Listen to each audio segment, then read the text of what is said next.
বিএনপিকে দোষারোপ করে ঠেলে দেওয়ার চেষ্টা করছে। কিন্তু বিএনপির এত বড় সংগঠন, শুধু তাই নয়, জনগণ তাদেরকে যে ভালোবাসে, এই ভালোবাসাটা এত সহজে মিটতে পারবে না। কাজে আজকে যত চেষ্টাই করা হোক না কেন, আজকে দেশনেত্রী বেগম খালেদা জিয়া, যিনি মিথ্যা মামলায় 9.5 বছর দুঃখে দুঃখে জ্বলছেন, তারপরেও যিনি আপোষ করেননি, সেই দেশনেত্রী বেগম খালেদা জিয়া এখনো বেঁচে আছেন, বেঁচে থাকবেন।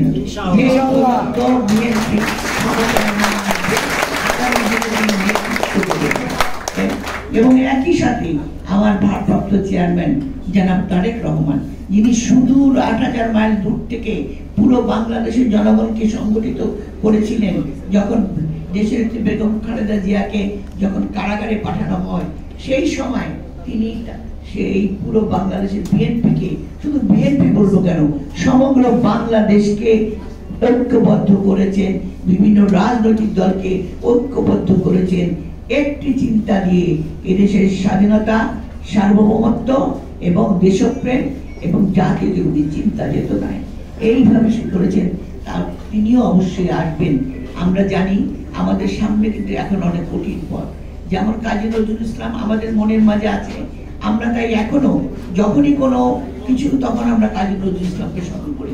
যখনই কখনো আমাদের বিপদ আসে, তখনই আমরা কাজী নজরুল ইসলামকে স্মরণ করি। কিন্তু এই স্মরণকে এখানে এতদিন পরে বলেছে, স্টালিন বলেছে 50 বছর পরে আজকে গেজেট হয়েছে ইনি যে জাতীয় কবি। এই যে গেজেট হতে 50 বছর লেগেছে।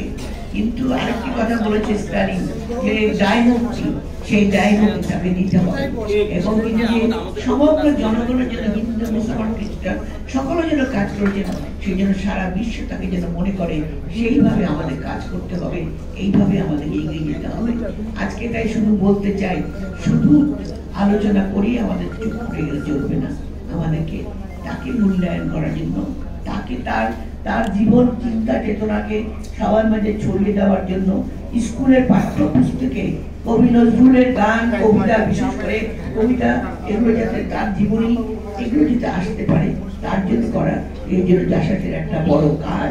জাসাস আশা করি, আমি মনে করছি জাসাস এখন জাসাসের মতোই দেশের অনেক শক্তি নিয়ে এই বাংলাদেশের মানুষের মনের গান, মানুষের চিন্তা চেতনা, জাতীয় কবি থেকে শুরু করে এদেশে যারা আন্দোলনে শহীদ হয়েছেন কিংবা যারা বড় বড় আন্দোলনের যারা নেতা ছিলেন, সবাইকে স্মরণ করে জাসাস একটা সুন্দর পথ সৃষ্টি করবে, যে পথে আমরা এগিয়ে যাব। শহীদ প্রেসিডেন্ট জিয়াউর রহমানের যে স্বপ্ন, যে দর্শন, কাজী নজরুল ইসলামের যে স্বপ্ন ছিল, যে দর্শন ছিল, সেই চিন্তায় যেন আমরা এগিয়ে যেতে পারি। ধন্যবাদ আপনাদের।